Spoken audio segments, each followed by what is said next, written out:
Lord, hallelujah. ধন্যবাদ দিছোঁ আজি বিশ্ৰাম বাৰক ঈশ্বৰে আকৌ আমাক দিছে আমাক প্ৰশংসা স্তুতি আৰাধনা কৰিবৰ কাৰণে সকলোকে জীয়াই ৰাখিছে ধন্যবাদ দিছোঁ পিতৃ ঈশ্বৰক শুনিব দিছে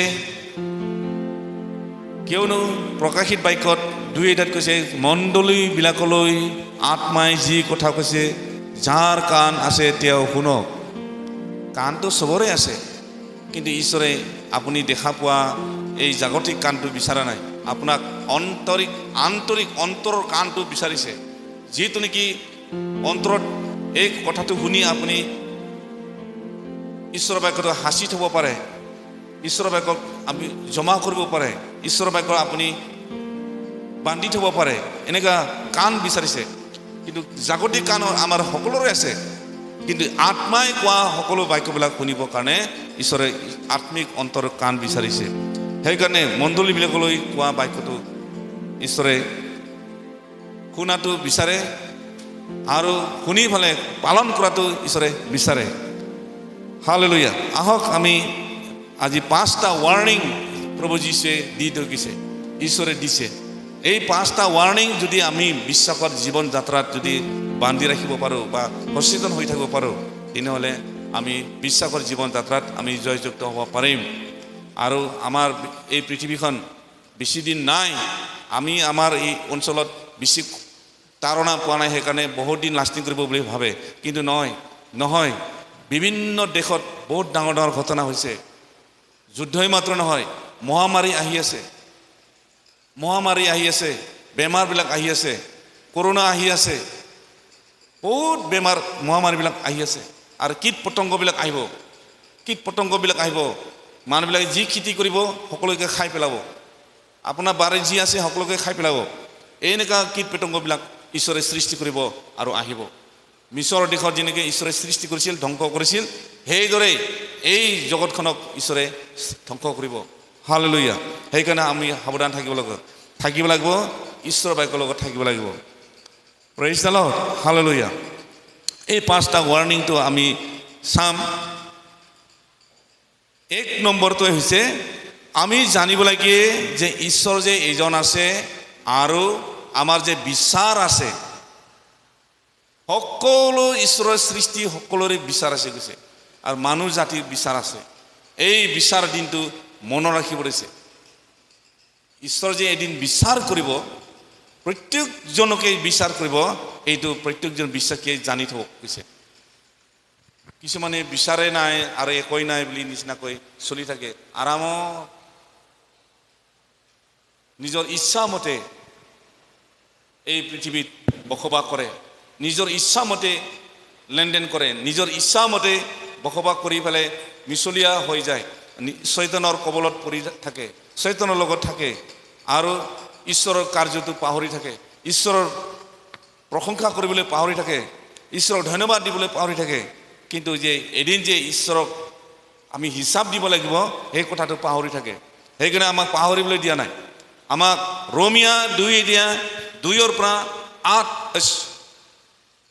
6 পদলৈ আমি চাম ৰোমিয়া আৰু এনেকুৱা আচৰণ কৰাবিলাকৰ বিৰুদ্ধে ঈশ্বৰৰ দণ্ডনীয় যে সত্যৰ দৰে হয় ইয়াক আমি জানো কিন্তু সেই এনেকুৱা আচৰণ কৰাবিলাকৰ সুদবিচাৰ কৰোঁতা তুমি নিজে একে কৰ্ম কৰি ঈশ্বৰৰ দণ্ডনীয়ৰ পৰা হাৰিম বুলি ভাবিছানে নাইবা ঈশ্বৰৰ অনুগ্ৰহে মন পালতাবলৈ তোমাক যে উদগাইছে তাক নাজানি তুমি তেওঁৰ অনুগ্ৰহ ধৈৰ্য আৰু চিৰসহিষ্ণুতা ৰূপ ধন হেয়গান কৰিছানে কিন্তু তোমাৰ কঠিনতাৰ আৰু খেদেহীন হৃদয়ৰ দৰে ঈশ্বৰৰ ন্যায় বিচাৰ প্ৰকাশ আৰু ক্ৰোধৰ দিনলৈকে নিজলৈ ক্ৰোধ সাজিছা তেওঁ প্ৰতিজনক নিজ নিজ কৰ্মৰ দৰে প্ৰতিফল দিব হালেলুয়া আমি পৃথিৱীত বাইবলত পৌলে লিখিছে যে ঈশ্বৰে নিজৰ পবিত্ৰ আত্মা দ্বাৰাই প্ৰত্যেকজনকে আত্মা দ্বাৰাই উদগাই থাকে তুমি এনেকুৱা নকৰিবা মন পালন কৰা নম্ৰ হোৱা পবিত্ৰ আত্মা দ্বাৰাই সকলোকে মণ্ডলীবিলাকলৈ কৈ থাকে কিন্তু মণ্ডলীবিলাকে নুশুনে গপচ অহংকাৰী মিছলীয়া ঠাট্টা নিন্দা দ্বাৰাই জৰ্জৰিত হৈ থাকে, কামৰা কামৰি গিলাগিলি হৈ থাকে। কিন্তু ইয়াৰ দ্বাৰাই যে তুমি যে ক্ৰোধ হাঁচি আছা কৈছে, তুমি যে ঈশ্বৰৰ ক্ৰোধ হাঁচি আছা, তুমি ৰক্ষা পাম বুলি ভাবিছানে? তুমি এনেকুৱা চৰিত্ৰ আচৰণ কৰি পেলাই তুমি জীয়াই থাকিম বুলি ভাবিছানে? পৌলে প্ৰশ্ন কৰিছে। কিন্তু ঈশ্বৰে যে প্ৰত্যেকজনকে নিজ নিজ কৰ্মৰ প্ৰতিফল দিব তাক আমি জানো কৈছে, আৰু সকলোৱে জানিব লাগে। ইয়াক যদি আমি জানি পেলাই আজিয়ে যদি সচেতন হৈ পেলাই আমি নিজৰ বিশ্বাসী জীৱনত যদি অবিশ্বাসী নিচিনাকৈ যদি চলি থাকোঁ, তেনেহ'লে আমি এই আচৰণ দ্বাৰাই আমি নিশ্চয় প্ৰতিফল পাম কৈছে। আৰু তেওঁ প্ৰতিজনক নিজ নিজ কৰ্মৰ দৰে প্ৰতিফল দিব,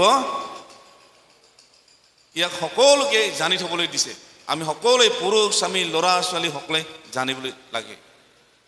আজি মানুহবিলাকে বহুত অন্যায় হৈছে, বহুত পৃথিৱীৰ মানুহবিলাকে বহুত অন্যায় ফালে গৈ আছে, ঈশ্বৰকে ভয় নকৰে। ঈশ্বৰ যে এজন আছে, এজন যে প্ৰতিফল দিব লাগিব, এজন যে বিচাৰ কৰিব, তাকো পৃথিৱীৰ লোকবিলাকে আজি ভয় নকৰে। ঈশ্বৰক ভয় নকৰাৰ কাৰণে আজি পৃথিৱীখন নষ্ট হৈছে, ভ্ৰষ্ট হৈছে, বহুত নষ্ট হৈছে। জ্ঞানৰ অভাৱত, ঈশ্বৰৰ বাক্যৰ জ্ঞানৰ অভাৱত, ঈশ্বৰৰ পবিত্ৰ আত্মাৰ নচলাৰ অভাৱত মানুহবিলাকে নষ্ট হৈছে। সেইকাৰণে বিশ্বাসীবিলাকৰ জীৱনত আমেৰিকাত বোলে এনেকুৱা মানুহ হাজাৰ হাজাৰ মানুহ বিশ্বাসীৰ পৰা খহি পৰিছে। হাজাৰ হাজাৰ লাখ মানুহ বিশ্বাসৰ পৰা খহি পৰিছে আমেৰিকাত। তেওঁলোকে ঈশ্বৰকো বিশ্বাস নকৰে, দেৱতাকো বিশ্বাস নকৰে, নাস্তিক হৈছে। আৰু মাত্ৰ তেওঁলোকে চাইণ্টিষ্ট বুলি বিশ্বাস কৰে। চাইণ্টিষ্ট দ্বাৰাই বহুত হ'ব পাৰে, বহুত কৰিব পাৰে। চাইণ্টিষ্টকে তেওঁলোকে বিশ্বাস কৰে। ঈশ্বৰকো ভয় নকৰে আৰু দেৱতাকো ভয় নকৰে, দেৱতাকো পূজা নকৰে, ঈশ্বৰকো পূজা নকৰে। তেওঁলোকে কি হ'ল? নাস্তিক হ'ল। আৰু তেওঁলোকে চায়েন্সটোকে বিশ্বাস কৰে। এই চায়েন্সৰ দ্বাৰাই চব বস্তু হয়, চব নিৰ্মাণ কৰিব পাৰে, চব কৰিব পাৰে বুলি তেওঁলোকে চাইণ্টিষ্টৰ হৈছে। আমি নিউজ পাইছোঁ, আমেৰিকাৰ পৰা আমি নিউজ পাইছোঁ। আৰু এনেকুৱা তেওঁলোকে কি আছিল? বিশ্বাসী আছিল। তেওঁলোকে অবিশ্বাসীও নাছিল, তেওঁলোকে বিশ্বাসী আছিল। বিশ্বাসী জীৱনৰ পৰা তেওঁলোকে নাস্তিক হৈছে, ঈশ্বৰকো ভয় নকৰে আৰু দেৱতাকো ভয় নকৰে। তেওঁ খালী চাইণ্টিষ্টৰ ফালে তেওঁলোকে মন থাপলি মিলিছে আৰু চাইণ্টিষ্টকে তেওঁলোকে সেৱা কৰে। এনেকুৱা হাজাৰ হাজাৰ মানুহবিলাকে আজি বৃদ্ধি পাই আছে বুলিছে।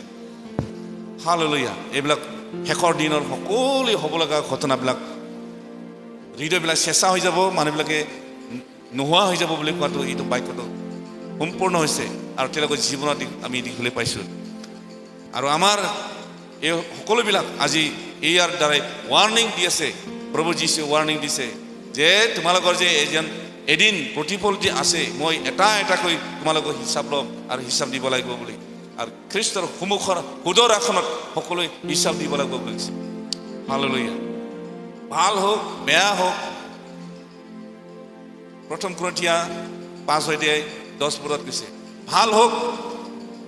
1 Corinthians না 2 Corinthians আছিল, 2 Corinthians 5:10 নেকি? চাওঁ। 2 Corinthians 5:10 কৈছে যে কিয়নো প্ৰতিজনে কৰা কৰ্ম ভাল হওক বা বেয়া হওক, তাৰ দ্বাৰাই শৰীৰৰ দ্বাৰাই কৰা কৰ্মৰ ফল পাবলৈ আমি সকলোৱে খ্ৰীষ্টৰ সুদৰ আসনৰ আগত প্ৰকাশিত হ'ব লাগিব। Praise the lord. একে বিচাৰ যে আছে এইটো চিয়ৰ। সেইকাৰণে আমি যে বিচাৰ দিনত যে সুদৰ আসনত যে আমি থিয় হ'ব লাগিব, ঈশ্বৰৰ আগত যে বিচাৰ হ'ব, এইটো জানি থ'ব দিছে। ফাৰ্ষ্ট ৱাৰ্ণিং আমাৰ যে প্ৰত্যেকজনৰ যে পুৰুষ স্বামী হওক, ল'ৰা হওক, ছোৱালী হওক, স্বামী হওক, ভাৰ্যা হওক, সকলোৱে এদিন পৃথিৱীত যিমানখিনি মনুষ্য সৃষ্টি হৈছে সকলো মনুষ্যৰে বিচাৰ আছে কৈছে। হালেলুয়া। সেইকাৰণে আমাক জানি থ'ব দিছে। First warning. আৰু ছেকেণ্ড ৱাৰ্ণিং, নৰক যে আছে তাক বিশ্বাস কৰিব দিছে। বহুত বিশ্বাসীবিলাক আছে, বহুত মানুহ আছে নৰক নোহোৱাৰ নিচিনাকৈ, নৰকৰ কথাটো গল্পৰ নিচিনাকৈ ভাবি থয়, নৰকৰ কথাটো চিন্তা কৰি ফেলে ভয় নকৰে নৰকৰ কথাটো ভয় কৰি ফেলে ঈশ্বৰক ভয় নকৰে আৰু ঈশ্বৰৰ দিয়া পথত চলিবলৈ অমান্তি হয় আৰু এই নৰক যে আছে তাক ভয় নকৰে কিন্তু বাইবেলৰ স্পষ্টকে লিখা আছে প্ৰকাশিত বাক্য 20 অধ্যায়ৰ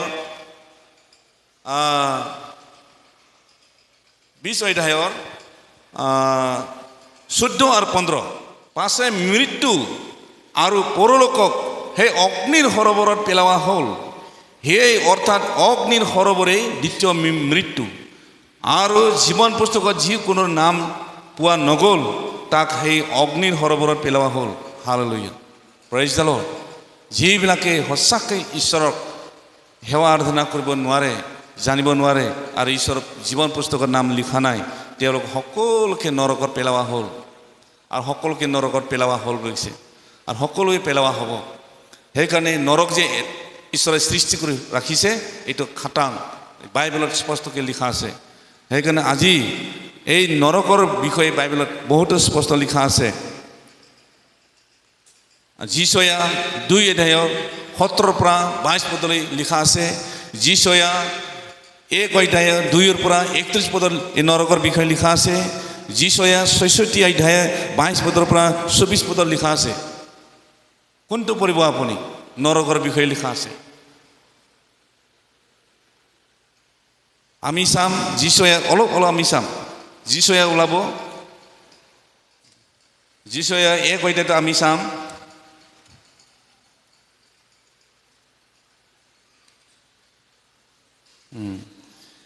एक अध्यायर 2 पदर पर 31 पदলৈকে लिखा আছে কিন্তু আমি গোটেইকে নপঢ়ো আমি দুই অধ্যায়টো চাম আগতে দেই 2 অধ্যায় 10 পদৰ পৰা আমি চাম জিহুৱাৰ ভয়ানকতাৰ পৰা আৰু তেওঁৰ শ্ৰী প্ৰতাপৰ পৰা তোমালোকে হিলত হুমুৱা আৰু ধুলিত লুকুৱা মানুহৰ উৰ্ধ দৃষ্টি অৱনত হ'ব আৰু লোকবিলাকৰ গৰ্ব খৰ্ব হ'ব আৰু সেই দিনা কেৱল জিহুৱাহে উন্নত হ'ব হালেলুয়া এনেকা জিহুৱাৰ দিন আহি আছে ঈশ্বৰৰ দিন আহি আছে মানুহবিলাকে সেই দিন মানুহবিলাকে গৰ্ব খৰ্ব হাহাকাৰ হ'ব কামৰা কামৰি লাগিব বহুত হাহাকাৰ হ'ব কৈছে কিয়নো গৰ্বী অহংকাৰী আৰু উন্নত হোৱাৰ সকলোৰে বিৰুদ্ধে বাহিনীবিলাকৰ জিহুৱাই একদিন আহিব আৰু সকলোৱে নত হ'ব আৰু সেই দিন লিবানৰ ওখ আৰু উন্নত সকলো এৰছ গছৰ বাছানাৰ সকলো অল্লৰ গছৰ সকলো ওখ পৰ্বতৰ আটাই উচ্চ গিৰিৰ সকলো ওখ কোঠৰ সকলো দৃঢ় গড়ৰ তৰিশ্বৰ সকলো জাহাজৰ আৰু সকলো মনোহৰ বস্তুৰ সৈতে হ'ব যিমান ঈশ্বৰে সৃষ্টি কৰিছে আচৰিত অট্টালিকা আচৰিত ডাঙৰ ডাঙৰ ঠাই সকলোবিলাকে নষ্ট হৈ যাব সাগৰবিলাক নষ্ট হৈ যাব সমুদ্ৰবিলাক নষ্ট হৈ যাব ডাঙৰ ডাঙৰ ধনী দেশবিলাক নষ্ট হৈ যাব বুলি কৈছে সকলো গৰ্ব খৰ্ব হ'ব আকৌ উলট পালট হৈ যাব বুলি কৈছে জিহুৱাৰ দিন যেতিয়া এদিন আহিব গৈছে সেই দিনৰ সকলোকে বিচাৰ কৰা হ'ব হালেলুয়া আৰু 18 পদৰ পৰা আমি পঢ়িম আৰু মূৰ্তিবোৰ নিশ্চয় লুপ্ত হ'ব মূৰ্তিবিলাক যি পৃথিৱীত এতিয়া মূৰ্তিবিলাক আছে মূৰ্তিবিলাক যিবিলাক সেৱা কৰিছে সকলোকে ঈশ্বৰে আহি পেলাই ধ্বংস কৰিব কৈছে আৰু কৈছে যেতিয়া জিহুৱাই পৃথিৱী কঁপাবলৈ উঠিব তেতিয়া তেওঁৰ ভয়ানকতাৰ পৰা আৰু তেওঁৰ শ্ৰী প্ৰতাপৰ পৰা লোকবিলাক শিলৰ খৰঙত আৰু মাটিৰ গাঁতত সোমাব মানুহবিলাকে লুকাব ঈশ্বৰৰ এই ভয়ানকৰ পৰা পলাব য'তে পায় তাতে লুকাবলৈ চেষ্টা কৰিব কিন্তু নহ'ব জিহুৱাই পৃথিৱী কঁপাবলৈ উঠোতে তেওঁৰ ভয়ানকতাৰ পৰা আৰু শ্ৰী প্ৰতাপৰ পৰা লোকে পৰ্বতৰ গুহাত আৰু শিলৰ ফাটত সোমাবৰ মনেৰে সেইদিনা মানুহে সেৱা কৰিবৰ অৰ্থে সজা নিজৰ সোণৰ ৰূপৰ মূৰ্তিবোৰ এন্দুৰ আৰু বাদুলিৰ আগলৈ পেলাই দিব নাকৰ বিন্দাত নিশ্বাস থকা মনুষ্যৰ আশ্ৰয় লোৱা লোকে তোমালোকে এৰি যোৱা কিয়নো সি কিহত গণ্য হ'ব পাৰে হালেলুয়া এতিয়া যে মানুহবিলাকে সেৱা পূজা কৰি আছে আৰু সন্মান কৰি আছে এনেকা সোণৰ নিজে গঢ়ি লোৱা সোণৰ মূৰ্তি নিজৰ নিজৰ ডাঙৰ ডাঙৰ মূৰ্তি, দামী দামী মূৰ্তি, দামী দামী মূৰ্তিবিলাক বিলাক ঘৰবিলাক লাখ টকীয়া সজাই থলেও, কৰোৰ টকা সজাই থলেও এই সকলোবিলাকে সকলো ঈশ্বৰে নষ্ট কৰিব গৈছে। আৰু তাক সেৱা কৰি পেলাই যিবিলাকে আশীৰ্বাদ লৈ আছিল বা বিচাৰি আছিল, তেওঁলোকে এদিন সেইদিনা মন পালন কৰিব লাগিব আৰু ক্ৰদন কৰিব লাগিব গৈছে। আৰু তেওঁলোকে সেইদিনা একো দিবলৈ নোৱাৰিব গৈছে, একো নাপাব সেইদিনা। সেই ৰূপৰ পৰা, সোণৰ পৰা, সেই মূৰ্তিৰ পৰা একো নাপাব। যেতিয়া মানুহবিলাকে একো নাপোৱাৰ কাৰণে কি কৰিব গৈছে, মানুহবিলাকে তাক এই মন্দিৰৰ পৰা উঠাই লৈ যাব, যি জেগাত আছিলে সেই ঠাইৰ পৰা উঠাই লৈ যাব আৰু ৰাস্তাত বাদুলি আৰু এন্দুৰৰ বুলি গৈছে। তেনেকুৱা বেয়া জেগাত পেলাই দিব, বেয়া জেগাত পেলাব, নষ্ট জেগাত পেলাই দিব। আৰু ক'ব বুলি গৈছে, ইমান দিনে মই তোমাক সেৱা কৰি প্ৰশংসা কৰি আহিলোঁ, মানুহৰ পৰা শ্বাস নিশ্বাস প্ৰশ্বাসৰ পৰা আশীৰ্বাদ পোৱা যি তুমি, তোমাক মই আজিৰ পৰা মই সেৱা নকৰোঁ বুলি সেইদিনা কি তেওঁলোকে পেলাব গৈছে। সেইদিনা ঈশ্বৰৰ এই ক্ৰোধৰ পৰা ৰক্ষা পাবৰ কাৰণে হয়তো বহুতে সেৱা আৰাধনা কৰিব, মোক ৰক্ষা কৰক, মোক এই বিল্ডিংটো ৰক্ষা কৰক, মোৰ বিজনেছক ৰক্ষা কৰক, মোৰ জীৱনক, মোৰ পৰিয়ালক ৰক্ষা কৰক বুলি বহুতে সেৱা কৰি আৰাধনা কৰিব, কিন্তু কোনেও ৰক্ষা নাপাব। শিলৰ খুঁটত, শিলৰ খুৰুঙত, গাঁতত জাগা বনাই ল'লেও সেইদিনা কোনো ৰক্ষা নাপাব, সকলোৱে ধ্বংস হ'ব, ঈশ্বৰে ধ্বংস কৰিব গৈছে। সেইকাৰণে নৰক যে এটা যে আছে তাক বিশ্বাস কৰিব দিছে। নৰক সেইকাৰণে সকলোৱে নৰকত যাব লাগিব গৈছে। হালেলুয়া। আৰু যীশুৱে 66 অধ্যায়তো আমি চাম আৰু 66 অধ্যায়ৰ 22 পদৰ পৰা আমি শেষ পদ চাম। যীশুৱে 66 22ৰ পৰা 24লৈ। কাৰণ মই যি নতুন আকাশ মণ্ডল আৰু নতুন পৃথিৱী সৃষ্টি কৰিম, সেয়ে যেনেকৈ মোৰ সন্মুখত সদায় থাকিব, তেনেকৈ তোমালোকৰ বংশ আৰু তোমালোকৰ নামো সদায় থাকিব। ইয়াকে জিহুৱাই কৈছে। আৰু জিহুৱাই কৈছে, প্ৰত্যেক 9 জনত আৰু প্ৰত্যেক বিশ্ৰামবাৰত সকলো মৰ্ত মোৰ আগত প্ৰণিপাত কৰিবলৈ আহিব, আৰু তেওঁবিলাকে বাহিৰলৈ গৈ মোৰ আজ্ঞা উলংঘন কৰাবোৰৰ মৰা চাব, কাৰণ সিহঁতৰ পোক নমৰিব আৰু সিহঁতৰ অগ্নিকুণ্ড নুনুমাব, আৰু সিহঁত সকলো মৰ্তৰ আগত ঘৃণনীয় হ'ব। হালেলুয়া।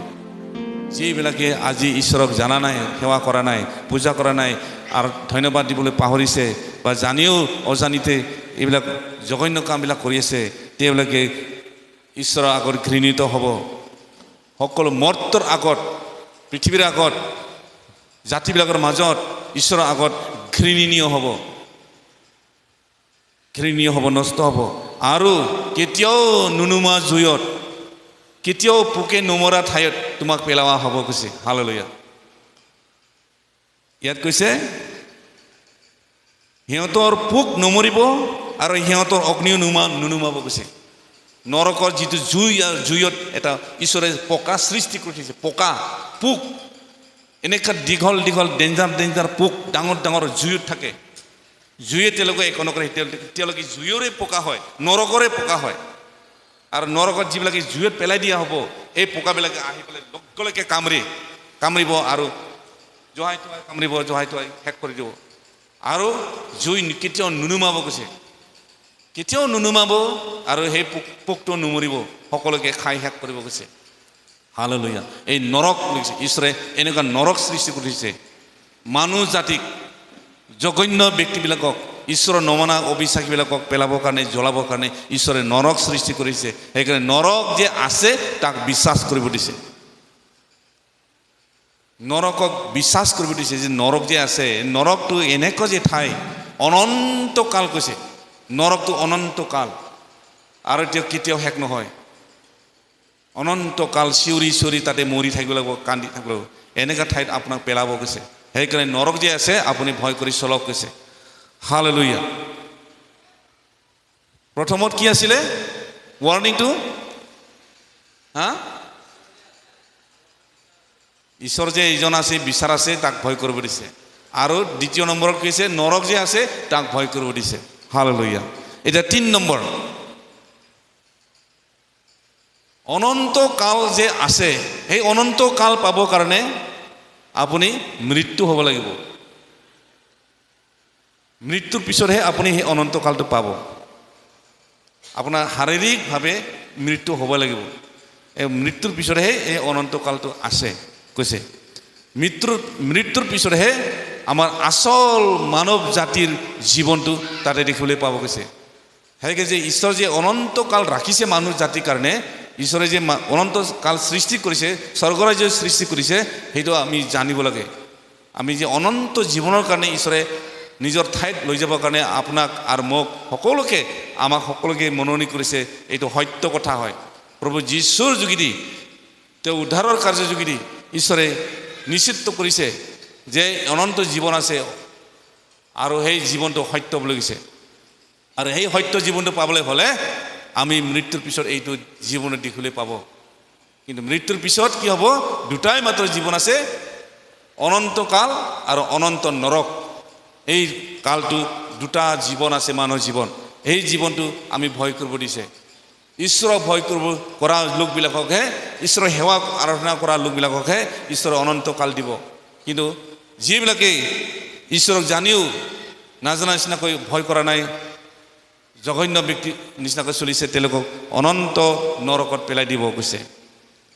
এভৰি 9:27 কৈছে মানুহ এবাৰেই মাত্ৰ সৃষ্টি হ'ব, এবাৰেই মাত্ৰ মৰিব কৈছে, আৰু মৰাৰ পিছত সেই জীৱনটো দেখিবলৈ পাব কৈছে। হালেলুয়া। মানুহ এবাৰ মাত্ৰ সৃষ্টি হ'ব আৰু এবাৰে মৃত্যু হ'ব। এইটো হৈছে এভৰি 9:27 কৈছে। হালেলুয়া। সেইকাৰণে আজি আমি এবাৰেই মাত্ৰ সৃষ্টি হৈছোঁ। এই এবাৰ সৃষ্টি হোৱাতে আমি যদি অনন্তকাল মই জীয়াই থাকিম, অনন্তকাল মই ব্যৱসায় কৰি থাকিব পাৰিম, অনন্তকাল মই এই পৃথিৱীতে থাকিম, অনন্তকাল মই এই পৃথিৱীতে বহুত বংশ কৰিম বুলি যদি ভাবি আছে, এইটো সকলোৱে মিছা হ'ব আৰু নষ্ট হৈ যাব। ঈশ্বৰে যে মানুহবিলাকক মাত্ৰ কিমান দিন 70 বছৰ 80 বছৰ মাত্ৰ বয়স দিছে, সময় দিছে। এই বয়সখিনিতে যদি আমি অনন্তকাল যদি সাঁচি ৰাখিব যদি নোৱাৰোঁ, তেনেহ'লে অনন্ত নৰকত আমি থাকিব লাগিব। ঈশ্বৰৰ ক্ৰোধত আপুনি পৰিব লাগিব। সেইকাৰণে অনন্ত কালটো পাবলৈ হ'লে আমি সৃষ্টিকৰ্তা ঈশ্বৰ, আমি জীয়াই থকাৰ কালতে সেই সৃষ্টিকৰ্তা ঈশ্বৰক আমি সোঁৱৰণ থাকিব লাগিব, সদায় সেৱা প্ৰাৰ্থনা কৰিব লাগিব। কিন্তু আজি আমি বিশ্বাসী জীৱনত আমি বহুত ভুল কাম কৰি থাকোঁ। আজি বিশ্ৰাম দিনত সেৱা কৰিবলৈ আহিব লাগিছিল, কিন্তু অহা নাই। বিশ্ৰাম দিনটো ঈশ্বৰে আপোনাৰ কাৰণে দিছে, সেৱা কৰিবৰ কাৰণে, প্ৰাৰ্থনা কৰিবৰ কাৰণে, ধন্যবাদ দিবৰ কাৰণে, প্ৰশংসা কৰিবৰ কাৰণে, ঈশ্বৰৰ বাক্য শুনিবৰ কাৰণে, শিকিবৰ কাৰণে, বুজিবৰ নিমিত্তে, আত্মাটো সচেতন হৈ থাকিবৰ কাৰণে, ঈশ্বৰৰ আত্মাটো সাঁচিবৰ কাৰণে ঈশ্বৰে বিশ্ৰাম দিন দিছে, এইটো পবিত্ৰ দিন দিছে। সেই দিনটোক আপুনি পাহৰি আছে, তেনেহ'লে অনন্ত কাল জীৱন আপুনি কেনেকৈ পাব? মানুহবিলাকে যে ৰবিবাৰ দিনটো নষ্ট কৰি লয়, এইটো কি? নিজৰ জীৱনটোকে নষ্ট কৰি লয়। ঈশ্বৰে সেই দিনৰ আশীৰ্বাদ দিয়া দিন হয়, আশীৰ্বাদ দিয়া দিন হয়। বিশ্ৰাম দিনটো ঈশ্বৰে আশীৰ্বাদ কৰা দিন হয়। সেই দিনত ঈশ্বৰক প্ৰশংসা কৰিব লাগিব বুলি বাইবেলত আদি পুস্তকত 2 অধ্যায়ত কোৱা আছে। আদি পুস্তকত 2 অধ্যায়তে কৈছে তুমি বিশ্ৰাম দিনা সেৱা আৰাধনা কৰিবা। 2 অধ্যায় আমি বাইবেল মই মোৰ মুখৰ দ্বাৰা কোৱা নাই, ঈশ্বৰৰ বাক্যৰ দ্বাৰাই মই কৈ আছোঁ। 2 অধ্যায়ত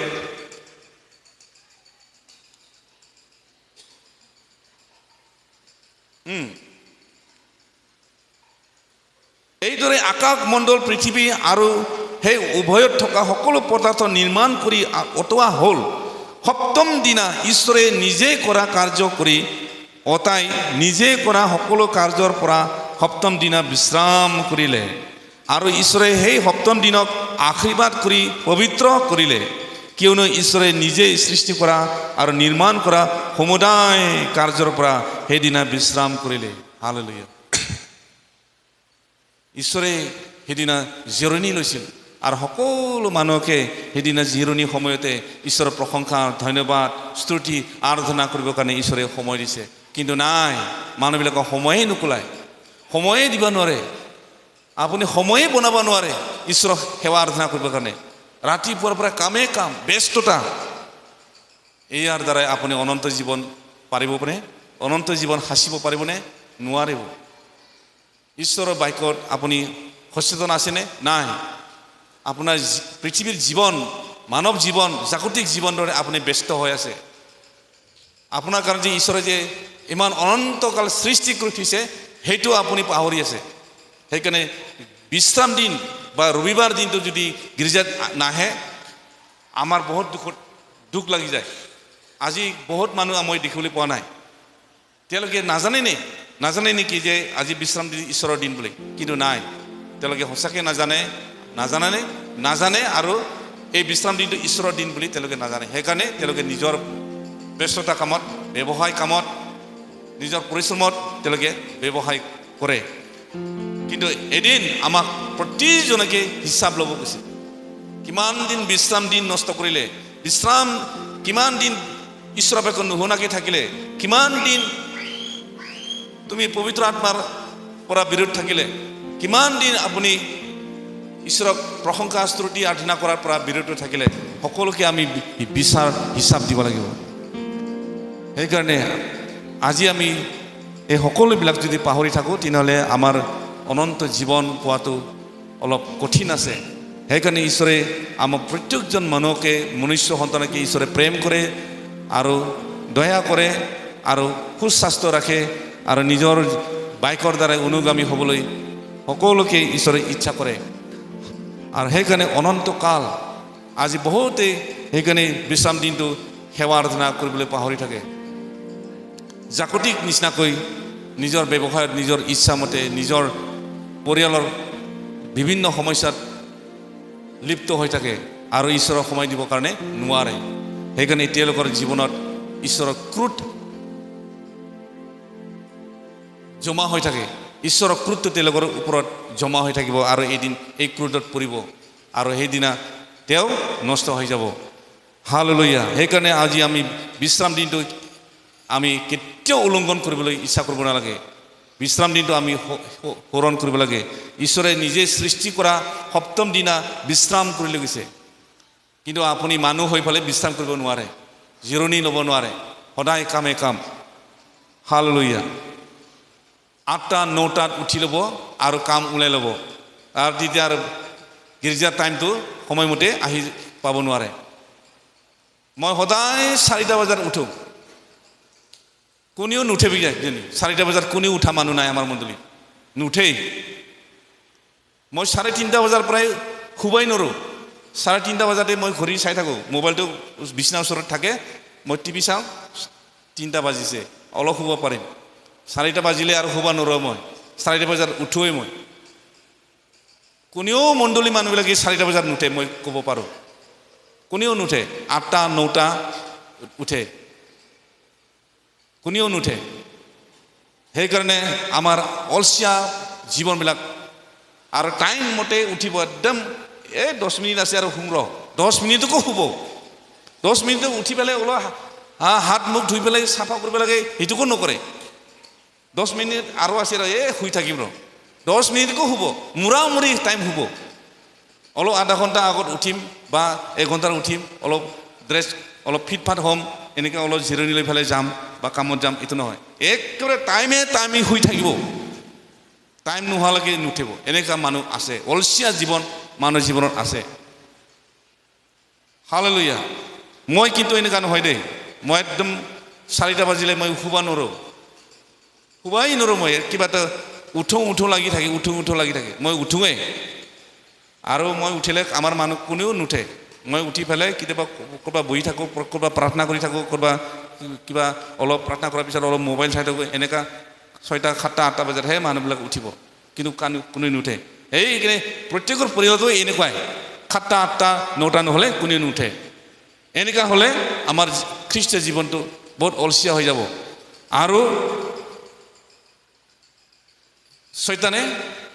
শয়তানৰ কাৰণে দুৱাৰ খোলা হৈ থাকিব আপোনাৰ যিমানখিনি অলসীয়া লগাব পাৰে শয়তানে আপোনাক ভাল পায় আৰু শাৰীৰিকৰ দ্বাৰাই আত্মাবিলাক শত্ৰু বুলি কৈছে শৰীৰৰ দ্বাৰাই আত্মাই ঈশ্বৰৰ আত্মাটো সূত্ৰ আৰু সেইকাৰণে ঈশ্বৰে এই শয়তানে এই শৰীৰক দবাই ৰাখিব বিচাৰে দবাই ৰাখিব পাৰিলে আপোনাৰ ফালে এই ঈশ্বৰৰ আত্মাটো দুৰ্বল হৈ যাব কাৰণ বাক্যতে যাকোবৰ 4:4 কৈছে যিবিলাকে পৃথিৱীৰ নিচিনাকৈ চলিব বিচাৰে পৃথিৱীৰ লগত বন্ধুত্ব হয় নিজৰ শাৰীৰিক জগতত থাকে তেওঁ ঈশ্বৰৰ সূত্ৰ হ'ব কৈছে সেইকাৰণে মই এইটো কথা সদায় মনত থাকে মই যাতে সোনকালে উঠি যে এটা দুটা মই প্ৰাৰ্থনা কৰি ফালে থাকোঁ আৰু এনেকৈ মই সদায় চিন্তা কৰি থাকোঁ আৰু সদায় মই এনেকুৱা প্ৰত্যেকজন বিশ্বাসীবিলাককে মই আশা কৰোঁ যাতে সকলো সোনকালে উঠি ফালে প্ৰাৰ্থনা কৰাটো মই বিচাৰোঁ কিয়নো অন্তিম দিন আহি আছে এই অন্তিম দিনত আমি কেনেকৈ জীয়াই থাকিম কেনেকৈ আমি যাম যীশুৰ লগত কেনেকৈ যাব পাৰিম কেনেকৈ আমি স্বৰ্গৰাজ্য পাম আমি স্বৰ্গৰাজ্য পোৱাটো কিমান কঠিন আমি বাক্য পঢ়ি ফালে আমি চাওঁ মোবাইল চাই ফালে আমি গম পাওঁ যে অনন্ত জীৱন পোৱাটো বহুত কঠিন এনেই আৰামত নাপাব আপুনি বহুত কঠিন আছে আমাক সহি থাকিব দিছে কিন্তু আপুনি আৰু মই আৰু আমি সকলোৱে সহি থকাটো বহুত অসম্ভৱ কিন্তু আমি যদি আমি শৰীৰক বধ কৰিব পাৰোঁ তেতিয়া আত্মাটো জীয়াই উঠে হালেলুয়া শৰীৰক যদি বধ কৰিব পাৰোঁ তেতিয়া আত্মাই জীয়াই উঠে আৰু যদি শৰীৰক যদি বধ কৰিব নোৱাৰোঁ তেতিয়া আত্মাটো মৰি থাকে আত্মাটো একো কাম কৰিব নোৱাৰে আমাৰ জীৱনত সেইকাৰণে আমি সকলো বিশ্বাসীবিলাকে উঠিব লাগে সোনকালে আৰু প্ৰাৰ্থনা কৰিব লাগে হালেলুয়া আৰু সকলোৱে ৰবিবাৰত খাই বৈহে যাম বুলি ভাবে কিন্তু আমি ৰবিবাৰে খাই বৈ নাখাকে আহিব লাগে ৰান্ধা বঢ়া ধোৱা পচলা কৰি ফালেহে মানুহবিলাকে বেলা কৰি লয় কিন্তু আমি ৰবিবাৰ দিনা আমাৰ পাকঘৰ বন্ধ ৰবিবাৰ দিনা আমাৰ পাকঘৰ বন্ধ আমাৰ ৰান্ধিব দিয়া নহয় বহুত কেতিয়াবাহে ৰান্ধা হয় কেতিয়াবাহে বনোৱা হয় বহুত দিনতে আমি বনোৱা নহয় হালেলুয়া আমি তেনেকৈ চলাটো বেছি ভাল praise the lord 4 number morning আমি যে ঈশ্বৰৰ অবৈধ হম আৰ ইয়াৰ যে বেস্ট পুৰস্কাৰ যে আছে এইটো বাইবেলত লিখা আছে ৰোমিয়া 6:23 পাপৰ বেশ মৃত্যু আপুনি যদি ঈশ্বৰক জানিও যদি নজনা কৰি যদি চলি থাকিবলৈ ইচ্ছা কৰে তাৰ পুৰস্কাৰ আপুনি পাবই সেইকাৰণে আমাক পাপৰ পৰা পৃথক হ'বলৈ ঈশ্বৰে উদুগাই আছে পাপৰ পৰা যেন আমি পৃথক হ'ব পাৰে ওলাই আহিব পাৰে জাগতিকৰ পৰা ওলাই আহিব পাৰে যাতে এই পাপৰ বেশটো যাতে আপুনি নাপায় কিন্তু আপুনি যদি ঈশ্বৰক জানিও যদি নজনাকৈ সেই পাপৰ বেশ দৰে পাবৰ কাৰণে যদি আপুনি যদি হাসি আছে তেনেহ'লে আপুনি পাপৰ বেশটো পাবই সেইকাৰণে আমাক সাৱধান বান্ধি দিছে আমি সকলো সময়তে শয়তানৰ কুকাৰ্যৰ পৰা শয়তানৰ ভাৱ চিন্তাৰ পৰা শয়তানৰ মিছলীয়াৰ পৰা শয়তানৰ বিবিচাৰীৰ পৰা শয়তানৰ হাই কাজিয়াৰ পৰা আমাক পৃথক হ'ব দিছে নহ'লে আপুনি ইয়াৰ বেশ পাব গৈছে ৰমিয়া 6:23 যদি আমি ইয়াৰ পৰা হাৰিব যদি নোৱাৰোঁ তেনেহ'লে ইয়াৰ বেশটো ইয়াৰ পুৰস্কাৰটো আপুনি পাবই পাব গৈছে কিন্তু এই বেশৰ পৰা যদি আপুনি যদি উদ্ধাৰ কৰিব পাৰে তাতে কৈছে কিন্তু আমাৰ প্ৰভু যীশু খ্ৰীষ্টৰ দ্বাৰাই অনন্ত জীৱন আছে কৈছে হালেলুয়া ইয়াৰ দ্বাৰা যদি আপুনি উঠি আহিব পাৰে যদি তেনেহ'লে আপুনি এই প্ৰভু যীশু খ্ৰীষ্টৰ যোগেদি অনন্ত জীৱন পাব হালেলুয়া ইয়াক জানি থবলৈ দিছে আমি যে পাপ কাম কৰিম মিছলীয়া মাতিম বা মিছলীয়া কাৰ্য কৰিম কাৰোবাক ঠকাম কাৰোবাক হাই কাজিয়া কৰিম ইয়াৰ যে আমাৰ বেশ আছে ইয়াৰ যে পুৰস্কাৰ আছে এইটো জানি থ'ব যদি আপুনি নাজানাকৈ যদি এনেকুৱা কাম কৰি থাকে তেনেহ'লে আপুনি পাপৰ বেশটো পাব পুৰস্কাৰটো পাব হালেলুয়া